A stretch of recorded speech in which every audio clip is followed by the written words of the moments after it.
Gece gibi alın yazım, kara kalem yazmaz beni. Tek dostumdu kırık sazım, o da sustu çalmaz beni.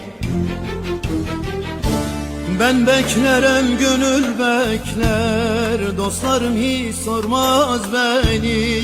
Yar sırtımdan vurdu zaten, kurşun gelip vurmaz beni. Ben beklerim gönül bekler, dostlarım hiç sormaz beni. Yar sırtımdan vurdu zaten, kurşun gelip vurmaz beni.